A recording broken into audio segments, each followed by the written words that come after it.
Buenas tardes y bienvenidos y bienvenidas a otra conferencia en el Museo de Bellas Artes de Asturias. Muchas gracias por asistir a esta, que es la última conferencia de ese ciclo de 4 que hemos programado con motivo de la exposición El Factor Prado, los depósitos del Museo Nacional del Prado en el Museo de Bellas Artes de Asturias, que, como saben, desde mediados de julio de este año se desarrolla en la planta baja, en el patio y salas de exposiciones laterales del Palacio de Velarde. Con esta conferencia clausuramos ese ciclo de 4 conferencias, 3 que hemos tenido en los últimos días, en las últimas semanas, y una justo con motivo de la inauguración de la exposición, por lo tanto antes del mes de agosto. Y también es un poco la conferencia que anuncia la recta final de esta estupenda exposición que se clausura el domingo día 30, ¿puede ser? El domingo día 30 de octubre, y que, como les he dicho, nos ha acompañado durante 3 meses y medio de forma maravillosa, ¿no? Tanto en lo que se refiere al público, a la respuesta del amante del arte que la ha visitado y que ha venido a verla, y nos consta que mucha gente, más de 1, 2 y hasta 3 veces, como también una exposición que nos ha dado muchísimas alegrías, concretadas algunas de ellas junto con esas visitas en el catálogo que con motivo de la misma hemos publicado, este catálogo en donde en realidad se estudian los 55, en la actualidad 55 depósitos que el Museo Nacional del Prado tiene hoy en día en el Museo de Bellas Artes de Asturias, depósitos estudiados por diferentes especialistas, entre los cuales se encuentra, uno de los cuales es la persona que nos acompaña hoy como conferenciante, Pedro Martínez Plaza, procedente del Museo del Prado, y que es el encargado de realizar algunas de las fichas, sobre todo de siglo XIX, que es una de sus especialidades, de sus múltiples especialidades, y que como digo, ha colaborado en este catálogo, que para nosotros ya es un libro de consulta obligada para aquellas personas que trabajamos en el museo. Por 2 razones. Primero, por el nivel científico alcanzado en la confección del mismo, y en segundo lugar, porque podemos ya acudir a un libro donde tenemos estudiadas y comentadas obras que para nosotros son casi todas ellas de visita obligada en la colección permanente del museo, dado que casi todas ellas, la gran mayoría, de un modo u otro, están expuestas en la colección permanente o entran en las rotaciones de esa colección permanente. Bien, quiero agradecer a Pedro que hoy nos acompañe para impartirnos su conferencia este 27 de octubre, que ha decidido titular Más de 100 años de Prado extendido en Asturias, la pintura española del siglo XIX en el Museo de Bellas Artes. Voy a pasar a dar unas notas biográfico-profesionales de Pedro, antes ya de darle a él la palabra para que inicie lo que es la conferencia. Pedro Martínez Plaza es técnico de museos en el área de pintura del siglo XIX del Museo del Prado, es doctor en Historia del Arte por la Universidad Complutense de Madrid, es máster en Tasación de Antigüedades y Obras de Arte por la Universidad de Alcalá de Henares y es también máster en Estudios Avanzados en Historia del Arte por la Universidad Complutense. Trabajó en el Departamento de Documentación del Museo Nacional de Artes Decorativas entre los años 2008 y 2009,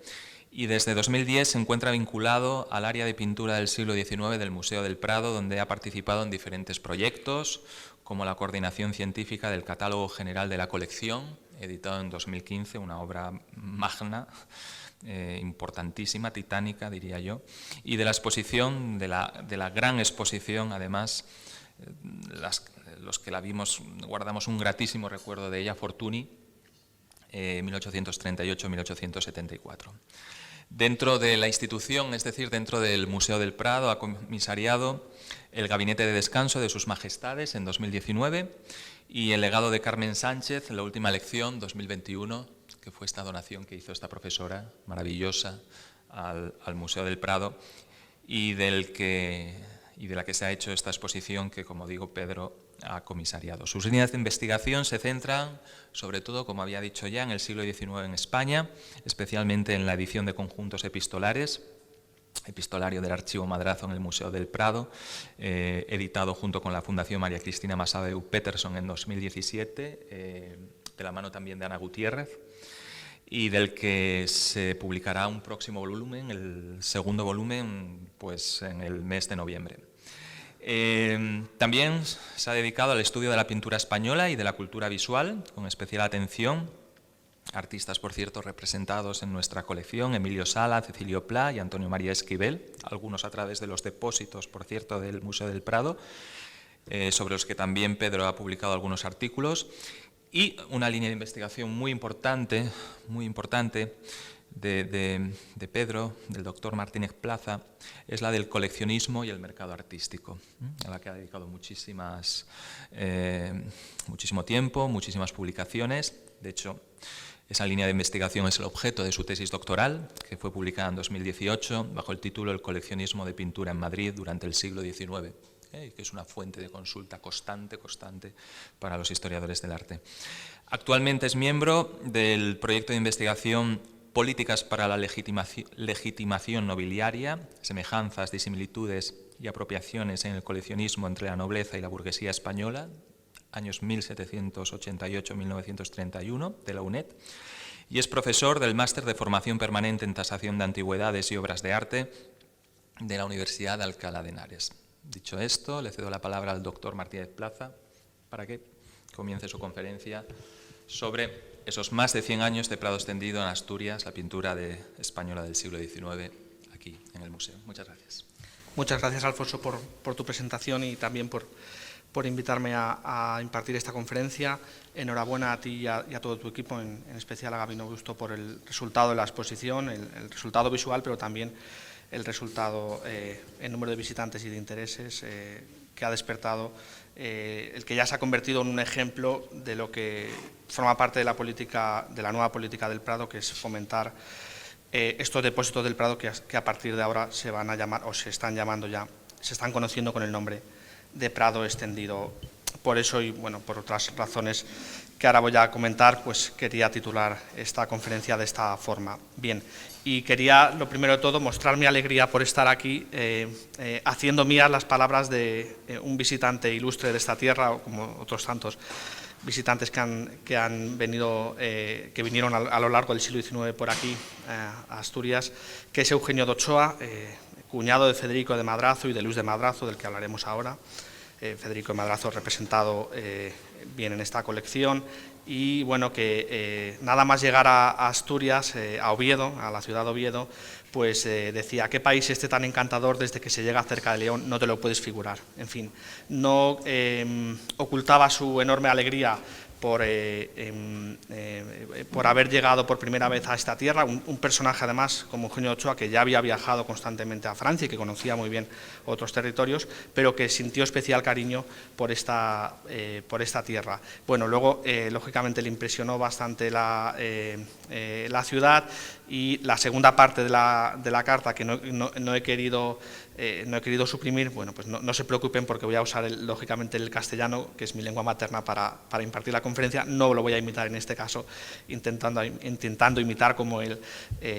asturiano, ¿no? Diciendo: semos ya asturianos viejos, y hablándole a Luis, en realidad como Luisinho. Bien, pues por tanto quería compartir mi alegría con esta carta, y mi alegría también por ver el auditorio lleno. Agradezco lógicamente a todos los que se han interesado por asistir a esta conferencia en días, bueno, pues de muchas actividades fuera del museo, como son pues el jueves y el viernes ligados a los premios Princesa de Asturias. O sea que no quiero dejar de agradecer a todos los asistentes que han llenado hoy esta sala. Bien, ¿por qué esto más de 100 años de Prado extendido? Porque en realidad la historia, la relación entre el Museo del Prado Y Asturias, la relación en cuanto a los depósitos se refiere, se remonta ya casi, en realidad se remonta a 150 años, que es lo que se ha cumplido este año con el primer depósito en 1877 del cuadro que ven ustedes aquí, precisamente el pintor al que le dirige la carta a Eugenio de Ochoa, que es Luis de Madrazo, hermano de Federico de Madrazo. En 1877 se deposita este primer cuadro, es un cuadro significativo, lógicamente, para Asturias, para Covadonga, y bueno, también parece una especie de primer paso en muchos sentidos, ¿no? Lógicamente por lo que representa, es un punto bastante destacado, lógicamente, de la historia de España, pero también, bueno, pues es un primer paso de esta presencia del Prado extendido en Asturias. Y también quería llamar la atención al titular así la conferencia de la cotidianidad, digamos, de dos fenómenos, es decir, por un lado los depósitos y por otro la realización de muchas de las pinturas que en estos años, es decir, en 1877, muchas de las pinturas que han venido a depositarse aquí todavía no estaban ni siquiera realizadas, es decir, esa especie de coetaneidad, perdón que antes no me salía bien la palabra, entre la propia historia de la institución y la historia de la pintura española del siglo XIX, que es lo que intenta reflejar de una determinada forma este depósito. Bien, el depósito actualmente del Prado en Asturias es de 70 obras actualmente. Parte de ellas están, bueno, la parte importante lógicamente está en el museo, pero en Covadonga también, vinculados precisamente a la propia historia del santuario y bueno, del Reino de Asturias, pues están la serie de Reyes y algunas otras obras como esta de Luis de Madrazo. Bien, aquí les ofrezco simplemente un recopilatorio de todos esos depósitos, es decir, de esos más de 100 años de Prado extendido, insisto que son casi 150. Que empiezan, lógicamente, como les he dicho, en 1877 y que van sumando poco a poco obras depositadas en distintas instituciones y muchas de las cuales, por eso quería ponerles esta relación, porque muchas de ellas son las que hoy podemos ver aquí. Es decir, es una historia que se ha escrito poco a poco, es decir, con distintos episodios. Lógicamente el más importante se ha escrito o se está escribiendo ahora, es decir, con el depósito de este año y con el que vendrá el año que viene, pero que ya está establecido y que ya está publicado en ese catálogo del que nos hablaba antes el director. Insisto, es un relato pues eso, extendido, pero extendido también temporalmente, ¿no? Bueno, les he seleccionado, insisto, aquí les he incluido toda esta relación de depósitos con algunos documentos simplemente para que pudieran ver cómo materialmente nuestros antecesores en los puestos de conservación pues, trabajaban y formalizaban este tipo de depósitos que lógicamente tienen toda una tramitación administrativa pues extensa muchas veces, como bien sabe y creo que sufre a veces Alfonso y bueno, pues... Pero bueno, el mérito, lógicamente, está en parte de ese sufrimiento. Sufrimiento no por parte porque el Prado le haga sufrir, sino bueno, por la casuística que llevan en sí los propios, la propia figura del depósito, ¿no? Bien, bueno, les he seleccionado lógicamente dos documentos vinculados a algunos de estos depósitos y simplemente para que tengan en cuenta qué importante ha sido la presencia del Prado depositado en Asturias, es decir, la presencia de ese Prado extendido, de esos depósitos del Prado en Asturias, tengan ustedes en cuenta que este cuadro, nada más exponerse, al poco tiempo es traído a la Escuela Provincial de Bellas Artes y luego ya, bueno, pues a partir de los años 80, cuando se crea el Museo de Bellas Artes de Asturias, donde estamos, se deposita, lógicamente, ya en esta, o forma parte ya de la exposición permanente de este museo. Y bueno, otro cuadro que ya que ha pasado más tiempo en Asturias que en el propio Museo del Prado, podría poner más ejemplos, lógicamente, de los que vamos a ver ahora a continuación, sería este cuadro de Hernández Amores, del que les hablaré posteriormente. Bien, son, insisto, depósitos muy antiguos que forman parte de esa historia, de esos más de 100 años de Prado extendido. Y, bueno, revisando la documentación de los depósitos en Asturias para preparar esta conferencia, me encontré una frase que, bueno, a pesar del tono formal que, lógicamente, debe tener esta documentación, me resultaba de interés. Es la frase que el director del Instituto Jovellanos en 1933 incluye en esa petición. Es una petición lógicamente muy justificada, pero quiero quedarme con esta pequeña acotación justificando el porqué de estos depósitos, ¿no? El deseo, lógicamente, hace referencia a que el Prado le deposite las obras, deseo que esperamos ver atendido en bien de la enseñanza y decoro del arte. Esto ha estado muy presente en los depósitos de Asturias, que, como ven ustedes, casi siempre han estado vinculados a instituciones culturales o directamente museísticas, es decir, que las obras puedan estar a disposición no solo de los alumnos de las escuelas provinciales de Bellas Artes, como por ejemplo este depósito del 87, sino también del público en general. Eso es lo que encierra, creo, la frase, y con esa frase creo que me quiero quedar, porque va a permitir entender cómo este depósito sirve a esa función, ¿no? a esos deseos que el director expresaba en 1933. Ya ven ustedes que la mayoría han sido depositados en Oviedo, salvo el depósito de Gijón y el de Covadonga, del que hemos hablado. Y, lógicamente, los depósitos más importantes se han realizado o los más numerosos, se han realizado cuando ya el museo estaba abierto desde finales de la década del 80, 2002, otro depósito importante, y 2022, 2023. Bien, para resumir un poquito y entender el sentido de muchos de estos depósitos, les he puesto algunos pares de obras, de los que luego hablaré, para que entendamos cómo se ha articulado a lo largo de la historia, a lo largo de estos más de 100 años, casi 150, los depósitos, ¿no? Por un lado, los artistas asturianos, nacidos o vinculados a Asturias, como lógicamente José Uría; por otro, obras pintadas por artistas no nacidos en Asturias o no asturianos, pero vinculadas lógicamente por el motivo que representan, como los dos estudios de AES, al Principado de Asturias. Estos depósitos son de los primeros que se realizan en el museo ya abierto, en este museo. En 2002 ingresa esta otra obra, y luego, las que han ingresado este año, de nuevo tenemos esa misma combinación, ¿no? Artistas asturianos con artistas no asturianos, en este caso alicantino, pero que viene a Asturias a pintar, y por tanto el sitio ideal para este cuadro debe ser, ¿no? Este museo. Bien, y luego los que vendrán el año que viene, de los que también hablaré posteriormente. En este caso son artistas todos, tanto Julio Alcaide como Luis Menéndez Pidal, artistas asturianos. Bien,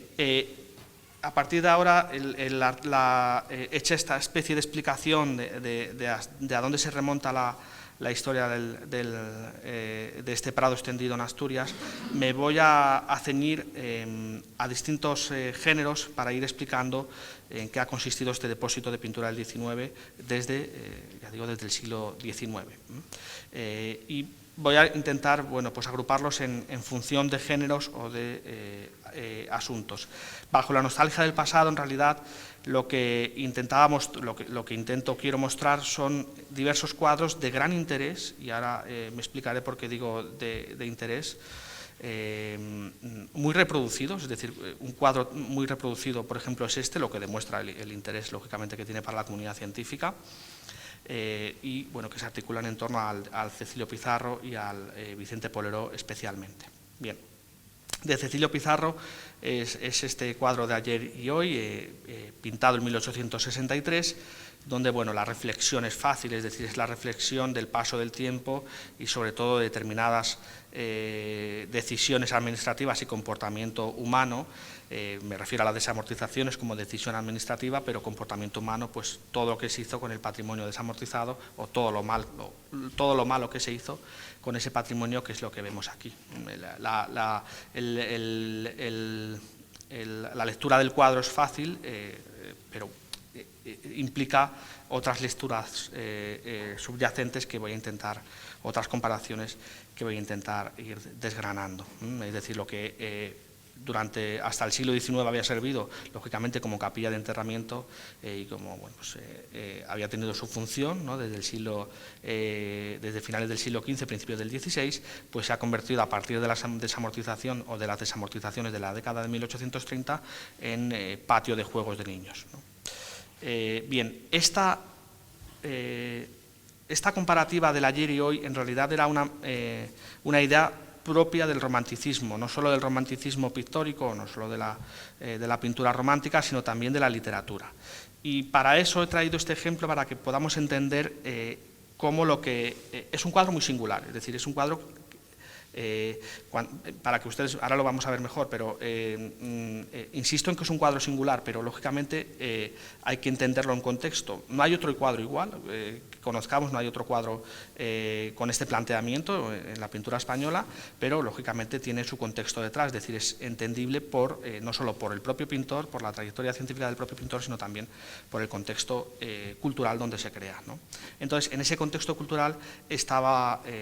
pues, asentado la comparativa entre lo antiguo y lo viejo, que es con lo que él juega, ¿no? A modo de denuncia, y esa comparativa la ven ustedes aquí entre el pintor de antaño, no cuesta identificar aquí a Goya, ¿no? Supuestamente a Goya, y el pintor de Ogaño, es decir, el pintor de antaño que se tiene que rodear de mil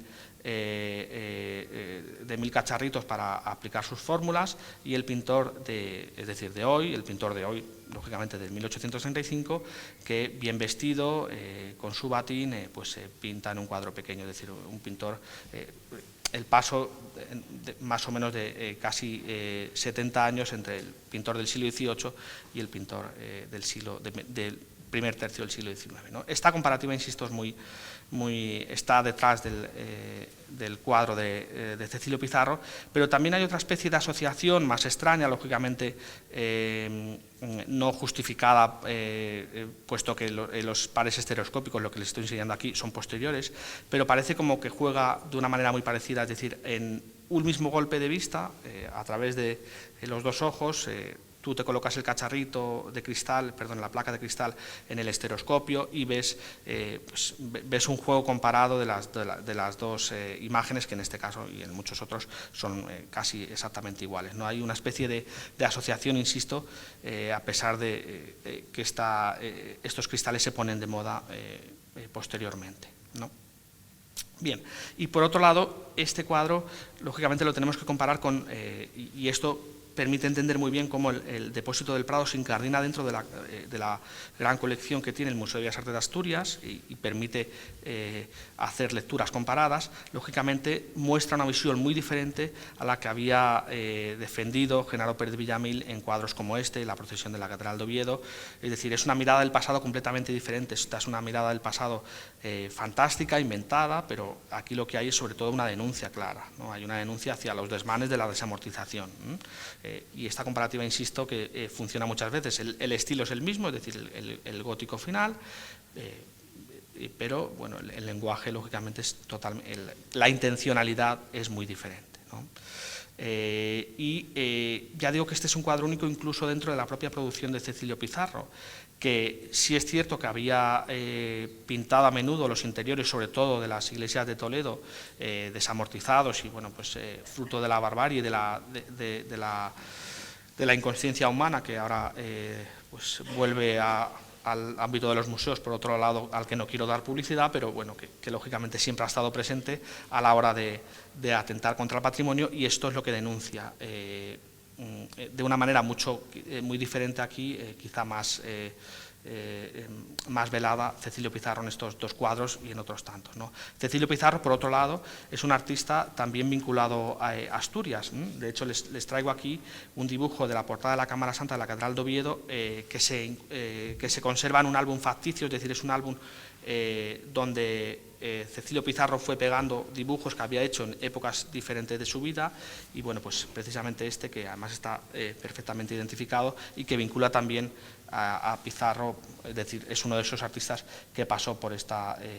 ciudad. Bien, como les digo, es un cuadro, este de Cecilio Pizarro, muy fotografiado. Yo mismo lo he reproducido en alguna ocasión, porque en realidad no tenemos una imagen mejor para demostrar, una imagen pictórica mejor o más elocuente, para demostrar los efectos de la desamortización en el patrimonio español. Y es tan evidente esta imagen y tan elocuente que incluso, lógicamente, formó parte de la exposición que espero que alguno de ustedes me imagino que alguno de ustedes pudieron ver, que fue la del centenario del museo, donde precisamente el cuadro estaba al lado de una obra desamortizada y de pues la mirada de la arquitectura que tenía en este caso Pérez de Villamil. El cuadro venía a mostrar de la mejor manera posible, porque insisto que no hay más imágenes pictóricas que lo hagan de una manera tan evidente, pues esos efectos de la desamortización. Como les digo, Cecilio Pizarro pasó por Asturias y creo que bajo las figuras de estos dos personajes vestidos a la manera del siglo XV podríamos ver una cierta transposición de las figuras con el casquete que están en la base del sepulcro de Álvaro de Luna, que no solo dibujó Cecilio Pizarro, sino que dibujaron la mayoría de artistas de la primera mitad del siglo XIX. Este era, digamos, el modelo de indumentaria del siglo XV, estaba en la capilla de Álvaro de Luna y sobre todo no solo en el retablo, sino también en las figuras arrodilladas que están a los pies de la tumba. Por tanto, esa referencia pudo tenerla en cuenta a la hora de recrear a estos dos personajes que están en la parte izquierda. Como les digo, Cecilio Pizarro fue uno de esos artistas que vino a Asturias en la primera mitad del siglo XIX y que se interesó por la arquitectura medieval, en este caso de Santa María del Naranco, de Oviedo, como les he dicho antes, y es uno de estos tantos, como Francisco Javier Parcerisa, que pasó por estas tierras dibujando muchas de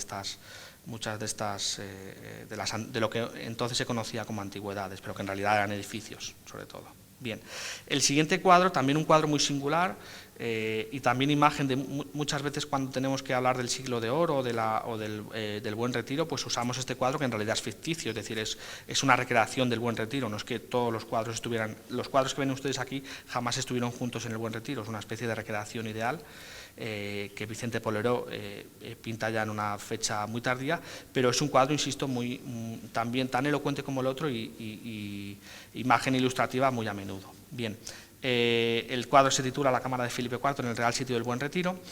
Es un cuadro de pequeño tamaño, como ustedes habrán visto, y aquí les enseño a Vicente Poleró, retratado por el propio Federico Madrazo, amigos ambos, amigos y compañeros de trabajo. Poleró hay que entenderlo sobre todo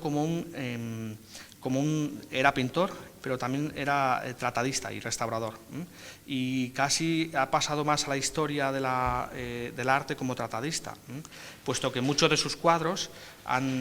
los conocemos por fotografía antigua, pero en realidad no los tenemos localizados. De hecho, que está aquí depositado y este otro son dos de los pocos que con toda seguridad son de Vicente Poleró, lógicamente, y están localizados. El resto que van a ver ustedes aquí, pues simplemente los conocemos por foto en blanco y negro. Pero, demuestran el tipo de pintura que hacía Poleró, que no era, se dedicaba, como digo, sobre todo a la restauración, más que a la pintura, pero que intenta recrear en este tipo de cuadros, todos ellos pequeños, estancias que existían o habían existido o se habían destruido recientemente en distintos lugares, tanto Valencia como Guadalajara en el caso del Palacio del Infantado, o como el Buen Retiro, que en esos momentos ya pues estaba prácticamente arruinado. Bien,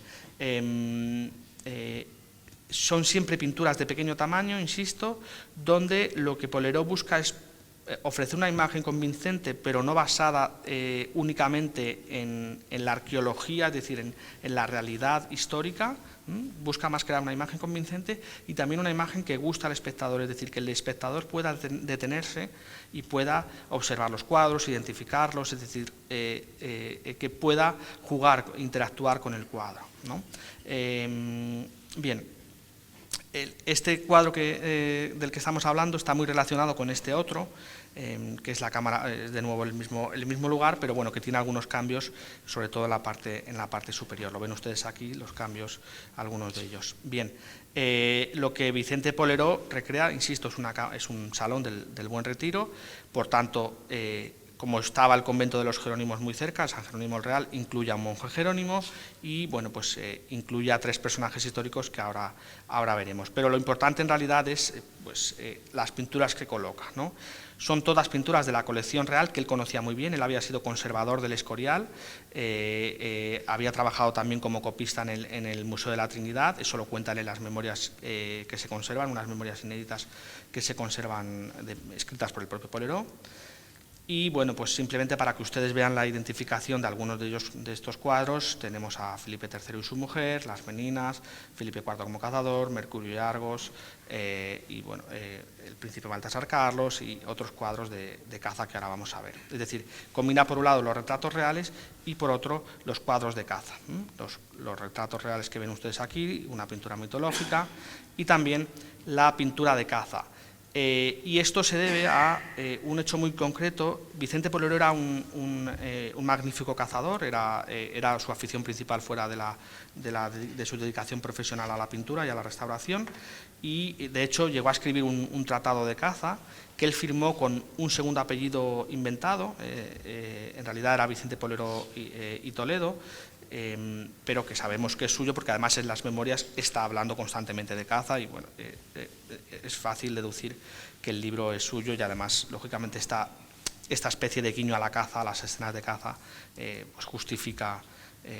todavía más que el libro es suyo. Bien, es un cuadro, como digo, para ver de cerca, es un cuadro de pequeño tamaño, porque el pintor quiso que fuera así, para ser visto de cerca, con detalle, y bueno, el cuadro puede tener muchas asociaciones. Hay una muy curiosa, que es la posición del espejo respecto al cuadro de las Meninas. Quizá alguno de ustedes recuerde el montaje de hace ya bastantes décadas de las Meninas en el Museo del Prado. El cuadro estaba colocado en un lado de la pared, es decir, en el fondo de la sala, y justo en el lado opuesto tenía un espejo para que pudiera verse el juego y entenderse el juego el juego del espejo, de los reyes, etcétera, lo que ustedes seguro que bien conocen.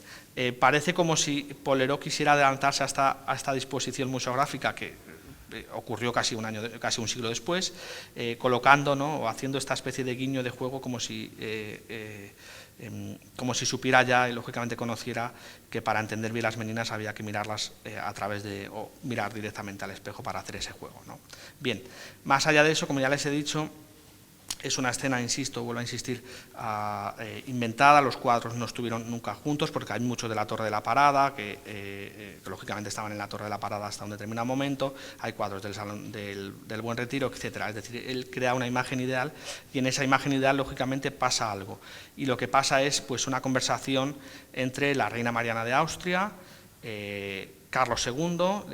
les traigo precisamente un cuadro de aquí del Museo de Bellas Artes, porque lógicamente la postura está tomada de este o bueno, de cualquier otro, porque ya saben que ustedes que se hicieron copias con una posición muy parecida, lógicamente es la misma postura, y bueno, un retrato supuesto del cardenal Everard Nízar, que sería el confesor de la reina y el que estaría sentado en este sillón, identificación esta del cardenal que ya señaló mi compañero Fernando Pérez Suesco. Bien, insisto, el cuadro es para ver de cerca y cuando lo miran de cerca podrán ver perfectamente la cuadrícula. No sé si ustedes ven aquí, les he traído para que vean ustedes las líneas paralelas, es una cuadrícula completa, aquí se ve muy bien, la pueden ustedes observar en algún otro cuadro, porque probablemente lo que hiciera fue una traslación desde la copia que él tuviera. Ahora sabemos que él era copista, porque lo dice en sus memorias, copista del Museo de la Trinidad y del Museo del Prado, y probablemente pues, lo copiase lo trasladase a este cuadro a partir de alguna de sus copias. Bien.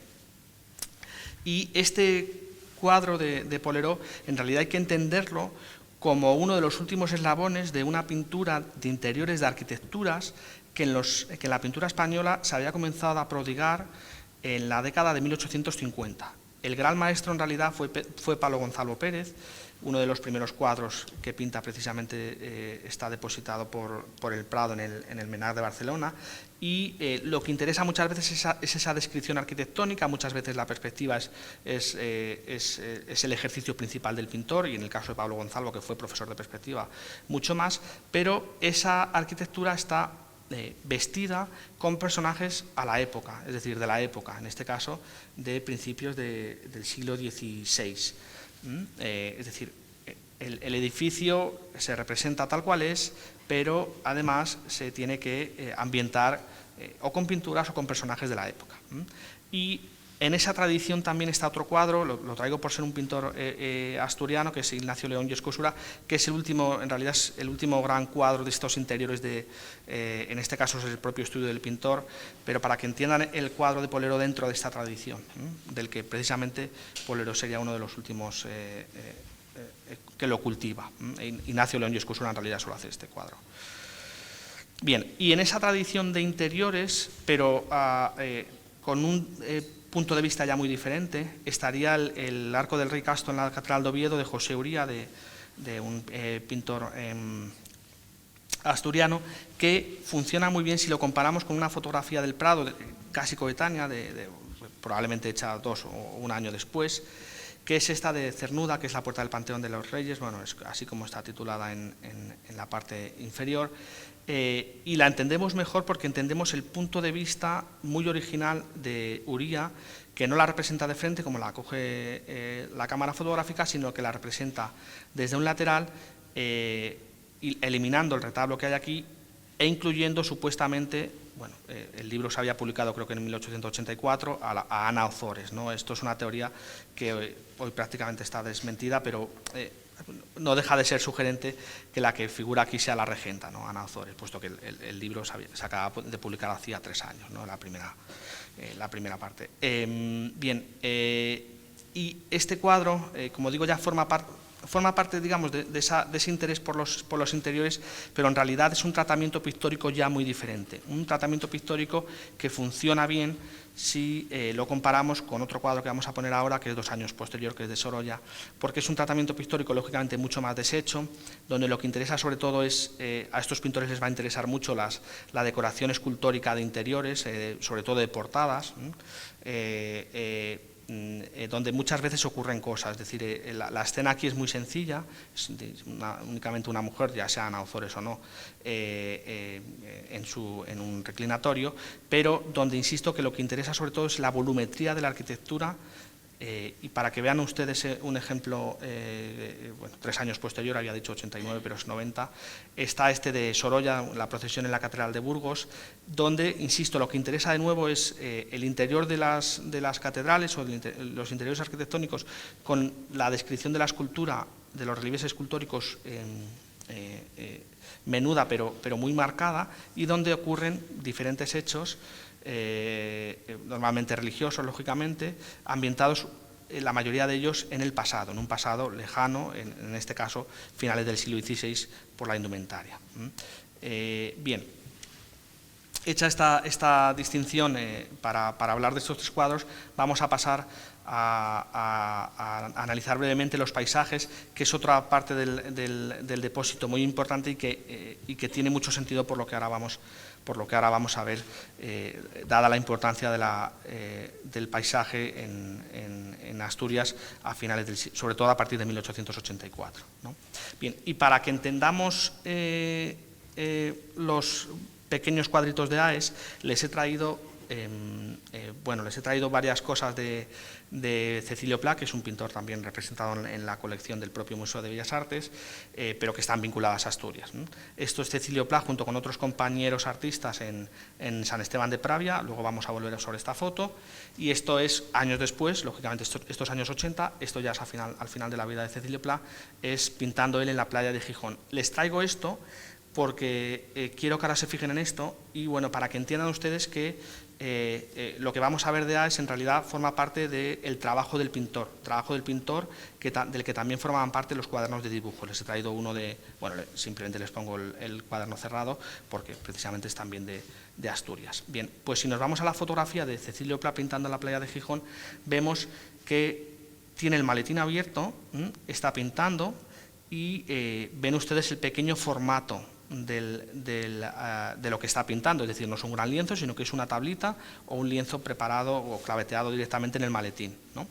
Y eso es lo que son también esto. Si se fijan ustedes, les he dicho claveteado en el maletín porque probablemente si fuera un lienzo no sabemos lo que es, si tenía una tabla o un lienzo, pero si fuera un lienzo, ven ustedes aquí pequeños orificios, en este caso se ven muy bien, porque eran los orificios donde clavaba el lienzo, el pequeño lienzo, en la parte abatible del maletín, que le funcionaba como bastidor. Entonces clavaba y pintaba directamente del natural. Y ese es el contexto donde se producen estos dos cuadros de Aes y otros tantos estudios que tiene vinculados a su paso por Asturias probablemente en el año de 1874. Son estudios hechos del natural que luego, lógicamente, en el taller trabajaba a un mayor formato. Ya aprovecho para comentarles, porque seguro que a alguno de ustedes les ha llamado la atención, estas pequeñas etiquetas sirvieron para identificar el legado de Aes, la donación legado que hizo Aes al Museo de Arte Moderno. El Museo de Arte Moderno es una especie de museo que es un museo que se funda en 1896 y de donde salen todos los fondos de la pintura del 19 del Museo del Prado. Entonces, ese museo que funcionó hasta 1971 como museo independiente de las colecciones del Prado, pues recibió una donación a principios del siglo XX muy importante, y para identificar todos los cuadros de Aes les puso una etiqueta con su numeración. Es muy difícil que se conserve esta etiqueta, pero bueno, en el caso de los dos que hay aquí se ha conservado. Aunque creo que ahora alguno de ellos está la etiqueta puesta por detrás, creo, porque para evitarla, para que se pueda contemplar de manera más digna el cuadro, porque es, insisto, un elemento inventarial. Bien. De ese paso por Asturias, ya digo, hacia 1864, hay otros tantos estudios, muchos a lienzo, muchos hechos primeramente en cartón y luego pegados a lienzo, y es cierto que la campaña de Aes en Asturias le interesó sobre todo los contrastes de luz y de sombra. Esos contrastes de luces y de sombras se leen muy bien aquí, y eso se lo permitía sobre todo las formas montañosas muy altas que arrojaban sombra sobre las grandes praderas. Esto mismo lo dice, no es deducción de los historiadores, sino que lo dice Pedro de Madrazo, que la había visitado en su taller nada más venir del norte de España, y que comenta que Aes había hecho una serie de cuadros donde los contrastes de luces y de sombras eran muy marcados. Y además de eso también le interesó a veces la naturaleza muy de cerca, con estos es decir, no solo las montañas, el juego de las luces y las sombras de las montañas, sino también los elementos de la naturaleza, los árboles, los troncos rotos, etcétera, pintados muy de cerca. Siempre, insisto, en pequeño formato. Bien, lógicamente este Aes complementa al Aes de mayor formato. Aquí tienen ustedes ahora, gracias al depósito de la colección del Conde de Villagonzalo, tienen este paisaje de palmeras, probablemente Elche, para que entiendan ustedes la doble dimensión de Aes y de otros tantos paisajistas, es decir, el pequeño estudio que sirve para el pequeño bocetito o estudio que en el taller se va a convertir en cuadro de gran tamaño, ¿no? Y así, con esa forma de trabajar, lógicamente pintó también estos cuadros y otros tantos de gran tamaño. Bien, el cuadro también conserva un marco que se hicieron a partir de 2002 con la exposición de Carlos de Aes, que lo que intentaron fue imitar en la medida de lo posible el enmarcado original que conocíamos por fotografías. Todos esos bocetos, tanto los de aquí de Asturias como el resto, están enmarcados de la misma manera, y bueno, pues aquí ven ustedes una composición en la sala del museo. Bien,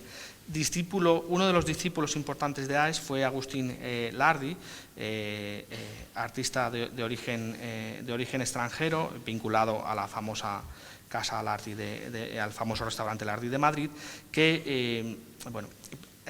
animado por el trabajo de la colonia paisajística de Muros de Nalón, a partir de 1884 vino a Asturias, y por tanto este cuadro, que había formado parte de las colecciones del Prado, parecía que tenía todo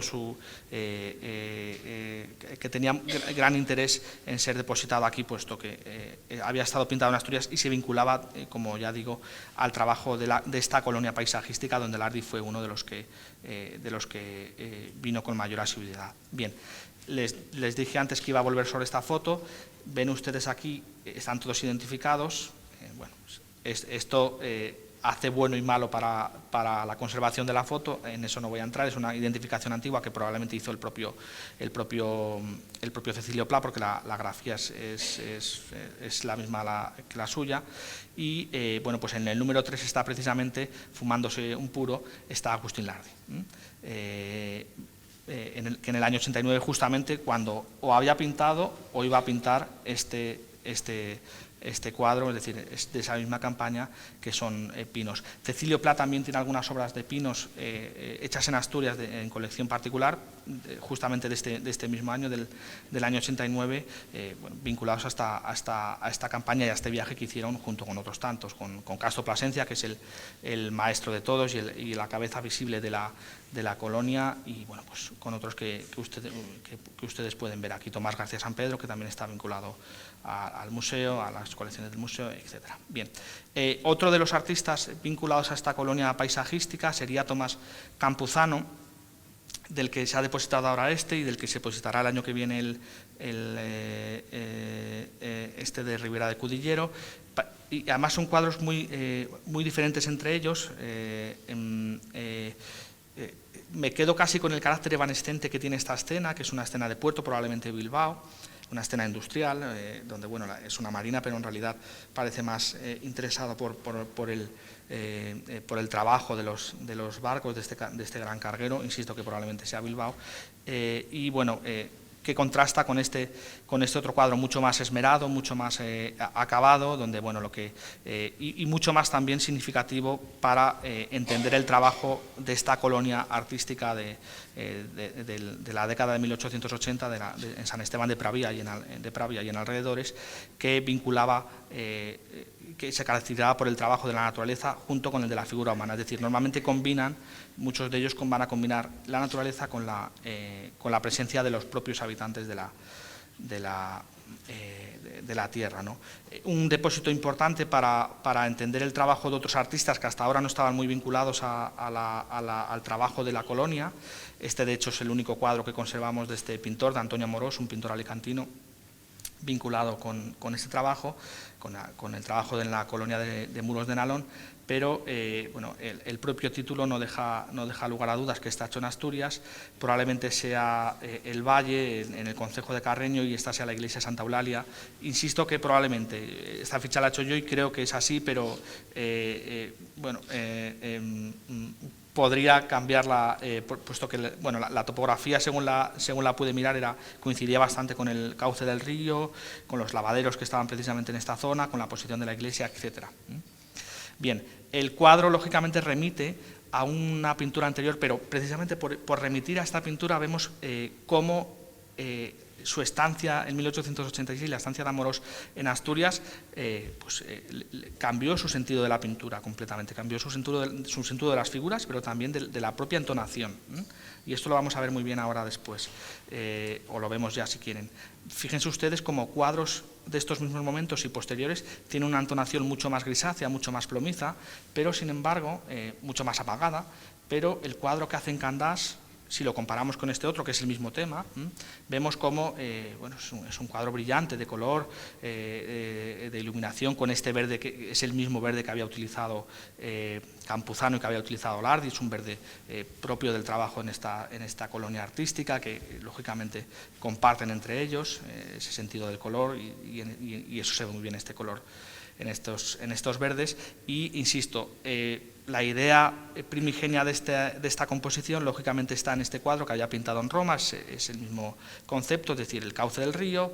la bañista, o la lavandera en este caso, perdón, la lavandera retorciendo la ropa para secarla, y esta figura la replica en esta pequeña niña que ven ustedes al fondo. Es la misma postura y el mismo gesto de secar la ropa. Pero lógicamente el concepto es completamente diferente.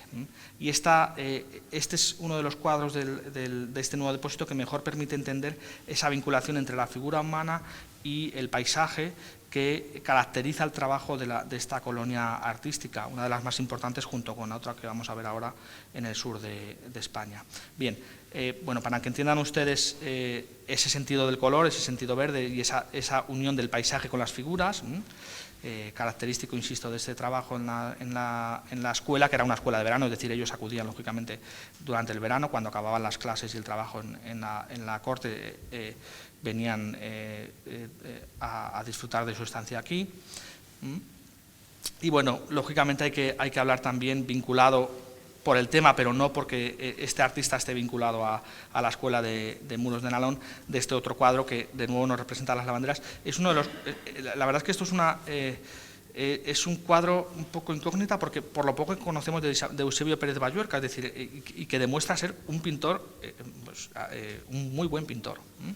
Pero lógicamente su preocupación por el tema de las lavanderas no tiene nada que ver con el sentido de las lavanderas de los anteriores, que es vinculado a un paisaje. Aquí hay una preocupación social muy evidente, fíjense ustedes en la presencia del hornillo, en la presencia del niño, es decir, la figura de la lavandera vinculada al niño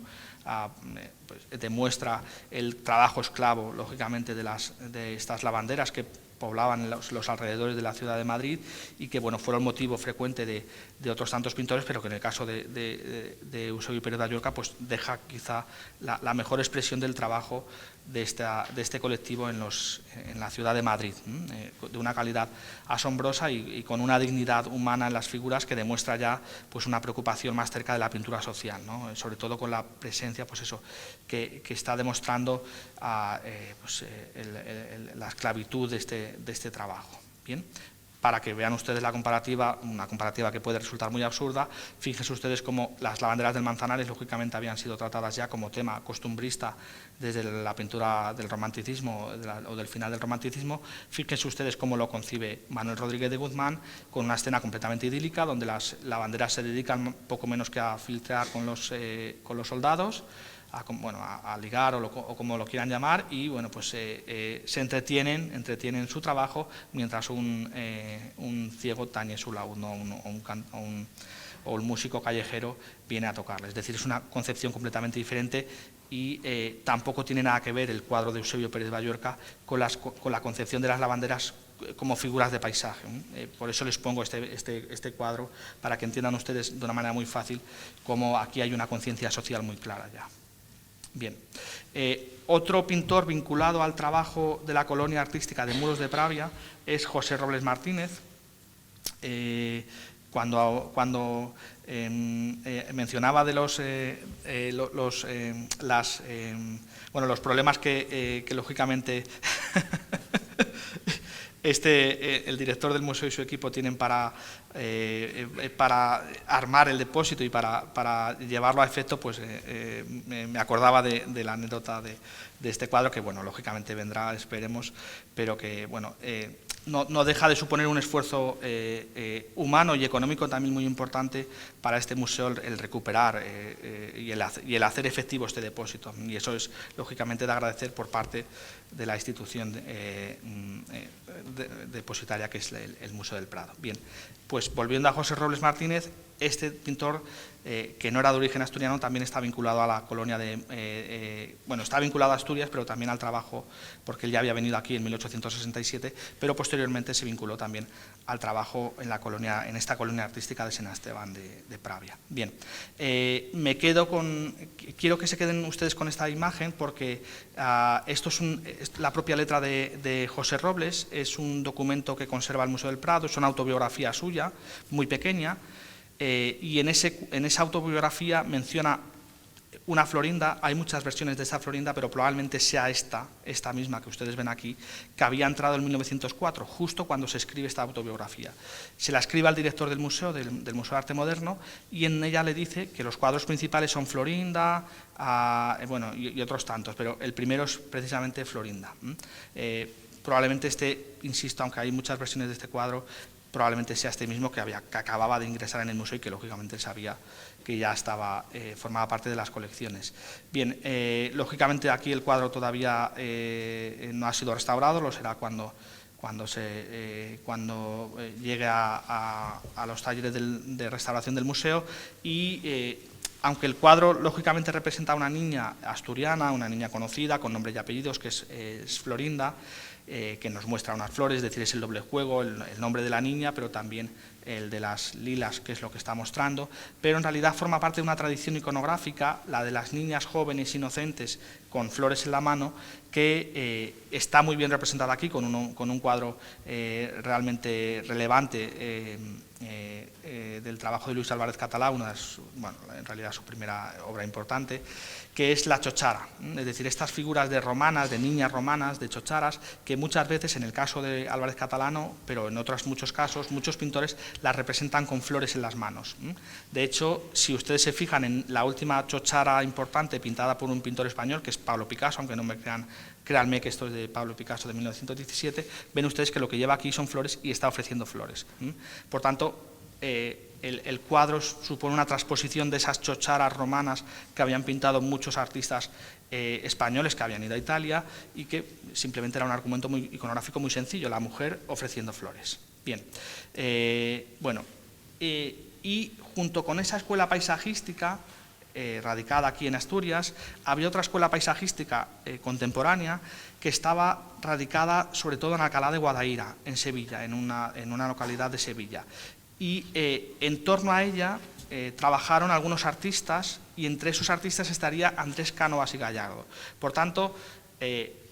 la posibilidad de tener este cuadro y compararlo con el trabajo que se hacía en otra colonia artística contemporánea o coetánea, que era la del norte de España, la de Asturias,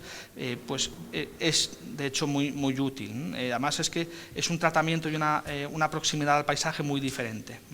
Y para que vean ustedes y entiendan ustedes el contexto, aquí tenemos otro cuadro de Andrés Cánovas y Gallardo,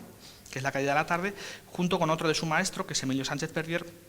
para que entiendan que pues sus acercamientos, insisto, muy diferentes, suelen ser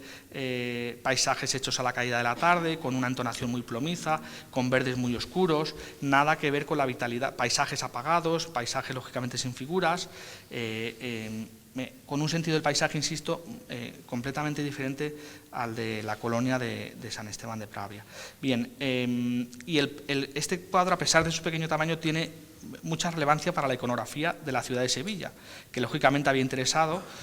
más que ninguna otra ciudad española, a todos los pintores españoles y extranjeros que habían venido a España y pues la habían representado y la representarían después de este cuadro, lógicamente durante todo el siglo XIX. Y les he traído una comparativa que creo que funciona muy bien, es decir, el punto de vista y la imagen que ofrece Cánovas de esta ciudad de Sevilla es muy original, porque ha decidido suprimir, por el punto de vista que toma, la catedral, que era una figura omnipresente, es decir, cuando los pintores pintaban el Guadalquivir desde el otro punto, desde la otra orilla, desde Triana, es decir, aquí estaría Triana, cuando pintaban desde ahí la ciudad de Sevilla, lógicamente el monumento principal de la ciudad tenía que ser la catedral. Cualquier vista, tanto de pintores románticos como de pintores ya trabajando en el realismo en los años 50 y 60, la tenía que incluir, formaba parte de esa imagen, lógicamente la catedral, que es el edificio principal de la ciudad. Pero sin embargo, insisto, aquí Cánovas la suprime y se interesa casi más por el embarcadero, que era un elemento muchas veces secundario, que es lo que está aquí. El punto de vista, insisto, hace que la vegetación del Paseo de Cristina, que es lo que tienen ustedes aquí en primer lugar, la tape. Y hay otro elemento muy importante que ven ustedes aquí, es decir, Sevilla es la ciudad de la luz, es decir, es una ciudad que siempre es luminosa, los pintores lógicamente la representan con una iluminación muy marcada o a plena luz del día, como hace en este caso el mismo paisajista del cuadro de aquí, pero mucho más tardíamente, pero sin embargo Cánovas ha decidido o parece haber cogido la ciudad en un momento, en un día de lluvia, ¿no? Una visión, insisto, tanto por el punto de vista tomado, que enfatiza todavía más la Torre del Oro, pero que suprime la catedral, y por esta tonalidad y por suprimir esa imagen brillante de la ciudad, es una vista, insisto, muy importante para la enorme iconografía y extensísima iconografía de la ciudad de Sevilla. Más allá de que también el cuadro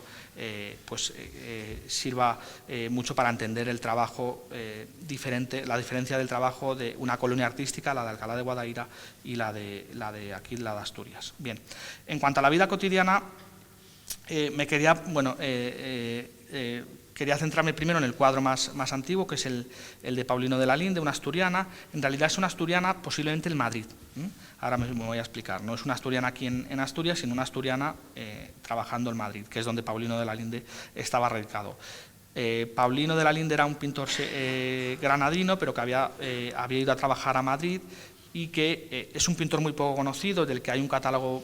relativamente reducido, un pintor que dejó vistas como esta, la plaza de Zocodover, y que dejó también algunos cuadros de gran interés, sobre todo a nivel iconográfico. Pero sin duda su mejor obra, hasta lo que hoy sabemos, es decir, mañana puede aparecer otra, pero su mejor obra es sin duda esta en cuanto a calidad y en cuanto a planteamiento. Bien, bueno, lo que está haciendo es representar a una de las muchas asturianas niñas que venían a servir o iban a servir a la corte, a Madrid, a las casas burguesas y nobles, y bueno, de las que nos habla la literatura y la documentación incluso administrativa de la época. Aquí lo que ven ustedes es un anuncio de una muchacha asturiana que solicita una casa para criar. Es decir, esto en este caso no es una sirvienta como esta, y en este caso, bueno, pues cuál era el ideal de asturianas que servían sobre todo para ser criadas, ¿no? Que es lo que es esta señora, esta jovencita, una criada de servir que está desplumando el pichón y que está preparando la comida sentada en una especie de escalera o de peldaño. Es decir, es por tanto el contexto donde debemos entender un cuadro que, por otro lado, demuestra una mirada muy diferente ya a la mirada que habían tenido en la primera mitad del siglo XIX hacia los tipos populares. La dignidad que tiene esta figura, la mirada ensimismada, la rotundidad con la que está representada, que parece que recuerda o que tiene aires incluso clásicos de figura pesada y potente, no tiene nada que ver con... Les he traído un tema muy parecido, es decir, es el interior de una casa, en este caso parece un interior más humilde, pero fíjense ustedes cómo en este caso, bueno, pues había una cierta condescendencia o manera de crear tipos populares graciosos, divertidos, que en este caso es inexistente. Es decir, es un cuadro que permite entender por dónde va a comenzar el realismo en España, ¿no? Con el tratamiento de dignidad que van a tener muchos tipos populares ya en la década del 60, con Valeriano Becker, etc. Y en esta misma línea de representar a los tipos populares con esa dignidad, ya en ese mismo año 56 Carlos Larraz había representado de una manera muy parecida a esta mujer manchega rezando, es decir, esa misma solidez de la figura, sin condescendencia, una figura seria,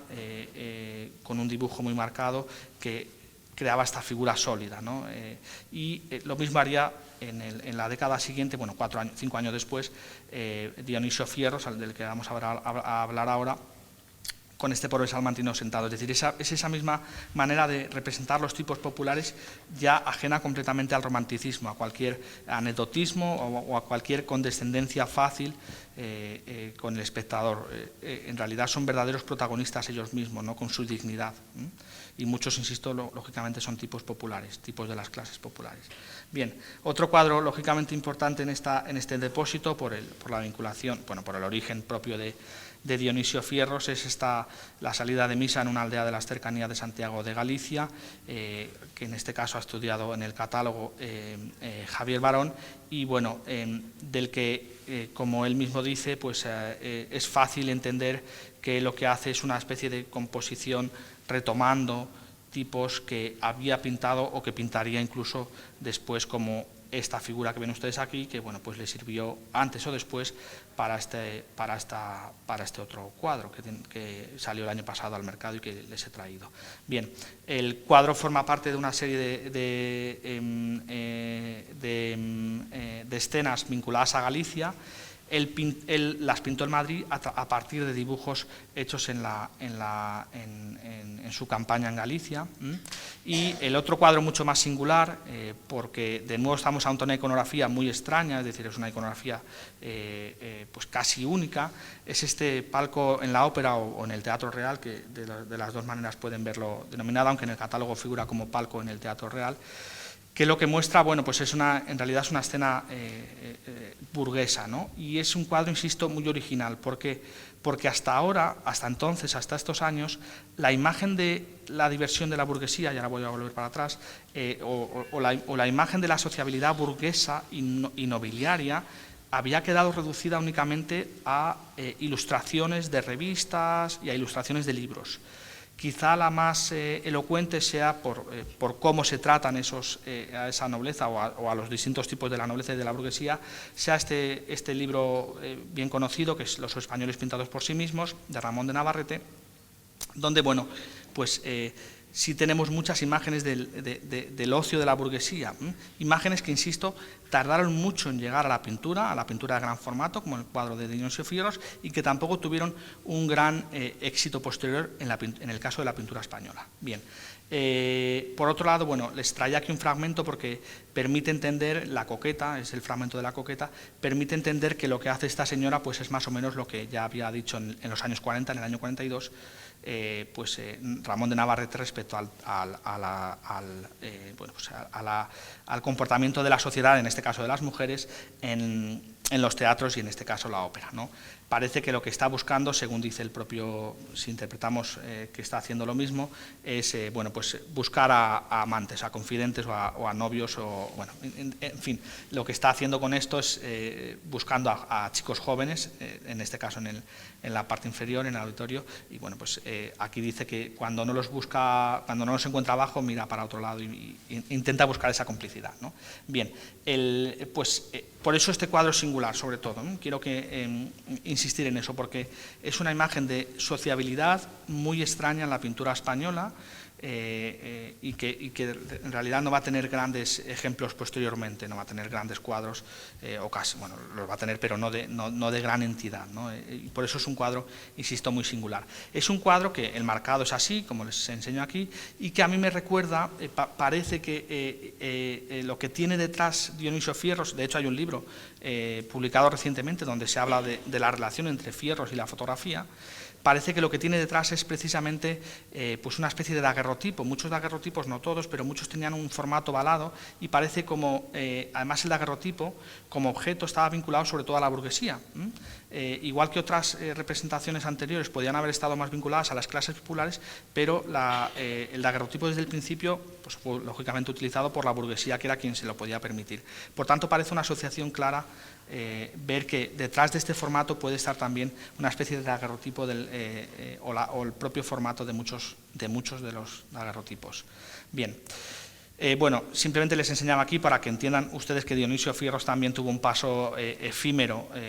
relativamente efímero por la pintura de historia, en este cuadro de gran tamaño. Bien, y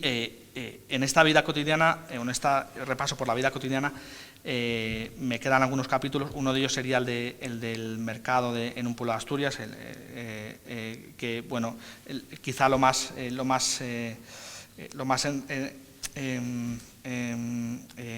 atractivo visualmente de este cuadro sea precisamente la cerámica. Laura Baños, que hoy no nos acompaña, pero que forma parte del equipo del museo, ha conseguido identificar toda la cerámica que ven ustedes aquí en la ficha del libro, por lo tanto no me voy a detener. Y para que entiendan ustedes de dónde sale ese interés por la descripción minuciosa de los objetos, Joaquín María Herrer, que era un pintor, no era un pintor asturiano, pero sí estuvo vinculado a Asturias por sucesivos viajes, pues en realidad lo que hacía muchas veces era recrear este tipo de interiores, tanto el taller del artista, como ven ustedes aquí, como bueno, interiores inventados en la idea también que habíamos visto en Polero, la Capilla Tornabuoni nunca estuvo asociada a las Inmaculadas, a las concepcionistas franciscanas, que son lo que ven ustedes aquí, es decir, es una imagen que él crea en su cabeza, pero no existió nunca esta escena en esta capilla, no hubo nunca monjas, y menos españolas, en este edificio que ven ustedes aquí. Pero bueno, para que vean ustedes que lo que le interesa a Herrer muchas veces,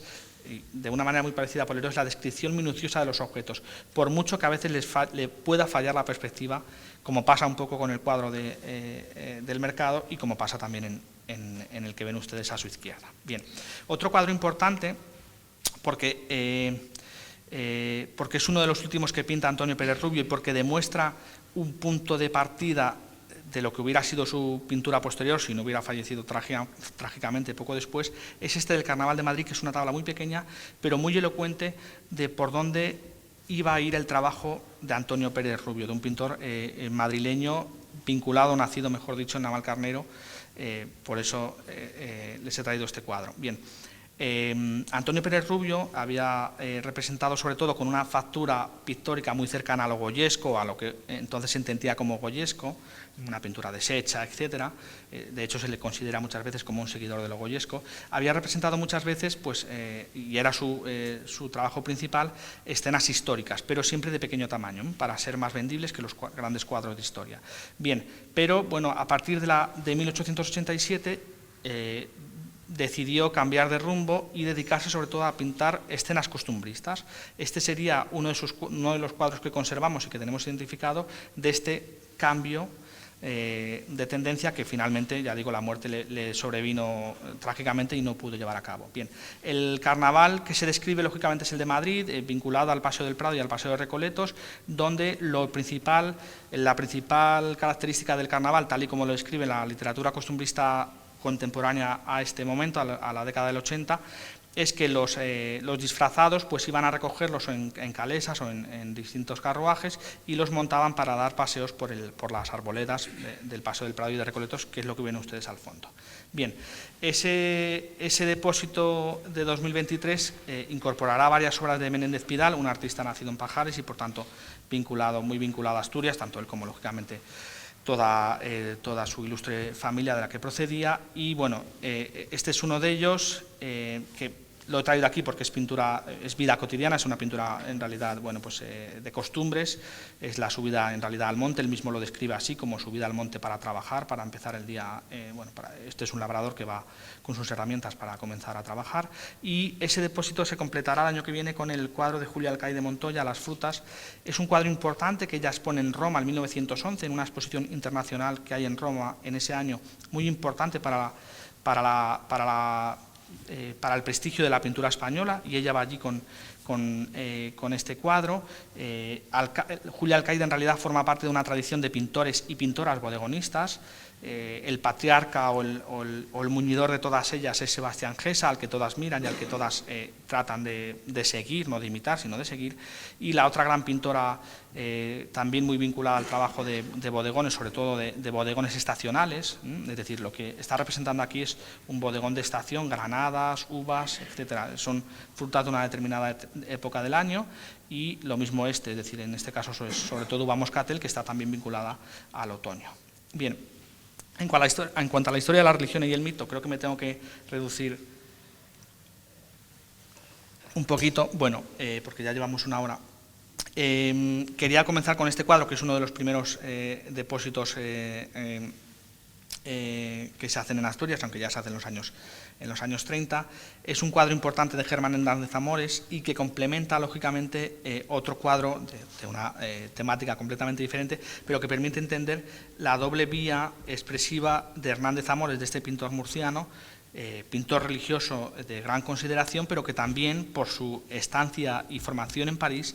había trabajado y trabajaría hasta el final de su vida este otro tipo de escenas, muchas de ellas de pequeño tamaño, ambientadas en una supuesta Grecia antigua, o directamente en la mitología antigua, vinculadas, insisto, al trabajo con Gérôme y con otros pintores franceses con los que él se había formado. Es un cuadro, por tanto, de gran interés también por su propio asunto iconográfico, muy extraño. En realidad es la lucha entre Eros llanteros, con Afrodita de juez, tal y como se cuenta en los relatos mitológicos, en distintos relatos mitológicos, el vencedor será premiado con la palma que tiene en la mano, en este caso Afrodita, y insisto que es un tema iconográfico que en la pintura del siglo XIX apenas se ve en España, de la lucha de los llanteros, y que cuando se había visto en realidad estaba derivada de los emblemas del Alciato, es decir, esta contraposición entre los dos tipos de amores, o entre dos tipos de amores, no solo los dos tipos de amores, sino entre dos de los muchos tipos de amores, la había hecho José de Madrazo, pero con un sentido completamente diferente, vinculado a los emblemas de Alciato, ya digo, del siglo XVI, y no vinculada a esa lucha entre los dos, entre Eros y Anteros, que es, por ejemplo, la que había hecho en el siglo XVII, pues este pintor que ven ustedes aquí. Bien, otro cuadro que vendrá el año que viene será ya en este caso pintura religiosa, que está vinculado al trabajo de sus maestros, sobre todo de Alejandro Ferrán, autor junto con Manuel Domínguez del presbiterio de San Francisco el Grande. El tema de San Francisco en realidad estaba muy... Menéndez Pidal pinta este cuadro en Florencia, en su estancia en Roma, en el año 88. ¿Por qué? Porque la asociación de San Francisco con la estancia romana estaba muy vinculada a los propios pintores españoles, es decir, muchos de los que van a Roma van a hacer un cuadro de San Francisco, como por ejemplo Alejo Vera en su segundo envío de pensionado cuando está en Roma haciendo la pensión de la Academia. Bien, y cuando el artista no ha podido ir a Roma, como es el caso de Julio Ceberán Mezquita, lo que hace es basarse en literatura contemporánea, en este caso en los recuerdos de Italia de Emilio Castelar, para inspirarse en esta recreación de la vida de San Francisco, como ven ustedes en el cuadro de la izquierda. Bien, el cuadro tiene otra curiosidad que no quería dejarles de comentar, el cuadro de San Francisco, es decir, ¿vale? Y es que en la parte inferior tiene, en la trasera, el lienzo tiene dos manos pintadas. No me atrevo a decir que puedan ser del propio pintor, pero bueno, desde luego, lógicamente, no debe andar muy lejos, ¿no? Es cierto que tienen cierta torpeza y bueno, pues es simplemente una curiosidad que les muestro. Bien, el otro cuadro de Menéndez Pidal sería es un cuadro ya muy tardío, que el propio pintor quiso explicar cuando lo presentó a la Exposición Nacional, con estos versos que incluyó, a modo de explicación en el catálogo de esa exposición. En realidad es una crítica del materialismo, es un cuadro que lógicamente puede tener muchas lecturas, todas las que queramos, y que está vinculado, bueno, pues de una manera imaginaria a estos, en realidad no son gnomos, lo que tienen es acondroplasia, es decir, ese es en realidad lo que tienen, no son gnomos, aunque el título así lo diga, no están representados como gnomos en la imaginación que nosotros tenemos de esa figura supuestamente mitológica, y bueno, pues representan distintas maneras de mirar esa alquimia, ¿no? El que dibuja, el que lee y el que está jugando con el fuego, junto con el elemento simbólico clave que es la lechuza, que es lo que ven ustedes aquí, que en este caso está vinculado sobre todo a la noche y a lo lúgubre, ¿no? Que es también el aspecto general del cuadro, que ganará mucho, bueno, está ganando mucho con la restauración porque ya está casi restaurado. Bien, bueno, en esa pintura de historia lógicamente hay un cuadro importante. Cuando hablaba del esfuerzo también me podría referir a es un cuadro de gran tamaño, que lógicamente es más difícil de transportar y de mover, pero es un cuadro que ha merecido la pena su restauración porque es una gran recuperación de un pintor lógicamente con gran sentido en este museo, y que bueno, pues simplemente está relacionado con otro cuadro de otro pintor asturiano, que es este primer boceto. Bien, y en cuanto a la pintura social, ya termino. Uno de los cuadros que ya estaba depositado con anterioridad es este Agosto de Ignacio Díaz Olano, que de nuevo el propio pintor considera una de sus obras maestras. Cuando está hablando, contesta al director del Museo de Arte Moderno, como había hecho José Robles, diciendo cuáles eran sus obras, comenta que Agosto está entre sus obras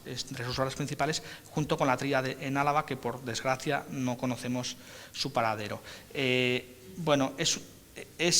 lo que muestra este cuadro y otros tantos es el interés y creo que lo entendemos mejor aquí en contexto, junto con otros ejemplos contemporáneos, el interés por representar dentro de la pintura social, de la tendencia de la pintura social, representar distintas tareas asociadas a la agricultura, también a la ganadería, en este caso a la agricultura, pero en el caso de Díaz Olano siempre es de una forma muy optimista. Ven ustedes que este trabajo es un trabajo alegre, donde bueno, hay tiempo para las risas y bueno, donde todo parece muy amable. Quizá lo más sorprendente del cuadro es la luz, la propia luz que irradia el cuadro y que, lógicamente, ha sabido muy bien reflejar esa luz del verano, del estío, tan intensa y que bajo la que tienen que trabajar o trabajaban hasta mediados del siglo, hasta décadas posteriores del siglo XX, pues los segadores en el trabajo de la cosecha. Bien. Bueno, y este mismo interés es el que comparten otros, aunque quitando ya esa amabilidad, ¿no? El cuadro de Bilbao, por ejemplo, lo que demuestra es la dureza de ese trabajo, con todos cubiertos, rostros sudorosos, en fin, el esfuerzo físico que suponía la siega manual, ¿no? Bien, y bueno, lógicamente los pintores propiamente asturianos forman parte del discurso de la pintura social de una forma completamente imprescindible, es decir, algunos de los mejores cuadros de pintura social fueron hechos por asturianos y son parte de este depósito. Uno de ellos sería el de José Uría Yuría,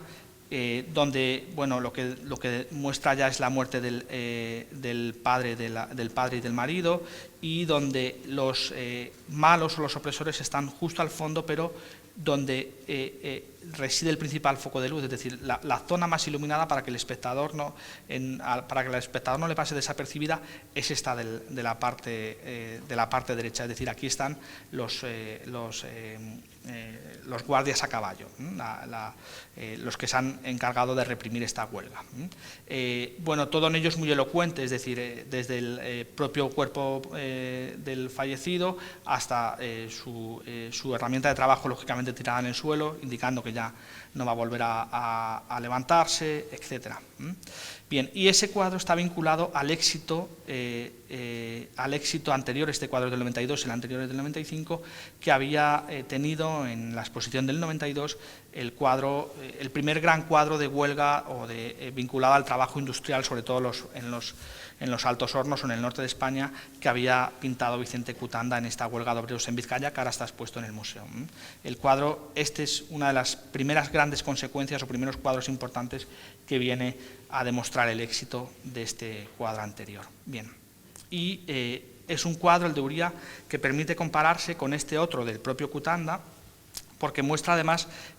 lo mismo, es decir, la muerte, el epílogo, el final, pero en este caso, bueno, con un planteamiento muy diferente. En realidad el muerto aquí no está visible, se le supone que está en esta carreta, hay quien piensa incluso que no es un muerto, es un herido, pero bueno, en cualquier caso esa misma idea, lógicamente con un componente de denuncia muy importante. Bien. Y bueno, para que ustedes entiendan que José Uría es uno de los grandes pintores vinculados a esta temática social, bueno, les enseño aquí otro cuadro. Ventura Álvarez Sala, lógicamente, es otro pintor imprescindible dentro de este relato de la pintura social, quizá uno de los grandes cuadros de este depósito de Ventura Álvarez Sala y de la pintura social sea este de La Promesa, que muestra otro de los grandes temas de la pintura social, que es la religión, el consuelo de la religión. No suele ser una visión crítica de la religión, casi nunca lo es, o prácticamente nunca lo es, sino que es la religión mostrada como, bueno, pues como final o como consuelo de los desvalidos. En este caso, bueno, pues después del temporal lo que hacen es una procesión hacia la ermita de la Providencia en Gijón, lo que se ve al fondo es el Cabo San Lorenzo, y es una especie de peregrinación con los elementos que han salvado del naufragio, el mástil, etcétera, para dar gracias por haberse salvado. Este tema de consuelo de la religión está también en otros pintores, en este caso en un cántabro, que es eso mismo, es decir, el rezo anterior a la marcha a la marcha a alta mar, ¿no? que tienen ustedes aquí en estos dos marineros que van a rezar antes de embarcar. Y este carácter de ofrendas, este concepto, esta idea de ofrendas y de promesas, pues está, insisto, forma parte de ese discurso de la pintura social y es uno de los temas que muchos pintores van a tratar, ¿no? Les traigo dos cuadros muy poco conocidos porque los dos están en paradero desconocido para que entiendan ustedes el contexto de este cuadro más allá de la propia Asturias, ¿no? Del propio interés por representar hechos cotidianos de Asturias. Él era de Gijón, Álvarez Sala. Y bueno, quería terminar lógicamente con este cuadro, que era con el que empezaba, con el detalle de esta pintura, que demuestra, bueno, pues, esa visión amable, pero también esa visión solemne del trabajo en el campo, ¿no? Las figuras tienen una solemnidad y una dignidad, bueno, que las convierte casi en monumentales, ¿no? Y dignifica el trabajo del campesino. Bueno, y simplemente para que ustedes entiendan que esa representación de los bueyes o de los animales arando en el campo también estaban otros pintores, en este caso valenciano, en este caso valenciano y en este caso burgalés, en este caso el descanso, y aquí también y aquí. Bueno, simplemente con esto quería terminar, para que vean ustedes que el trabajo de Álvarez Sala conllevó numerosos bocetos. Esto lo ha estudiado hace muy pocos meses el propio Javier Barón, de donde de su estudio he sacado estas fotografías, y simplemente, bueno, pues quería terminar con un cuadro que en su propio nombre lleva Asturias, agradeciéndote otra vez, Alfonso, pues haberme ofrecido la oportunidad de hablar hoy aquí ante vosotros, y perdonando, pues me he pasado un poco de tiempo. Normalmente no me gusta pasarme tiempo, pero les agradezco mucho su paciencia a todos ustedes. Gracias.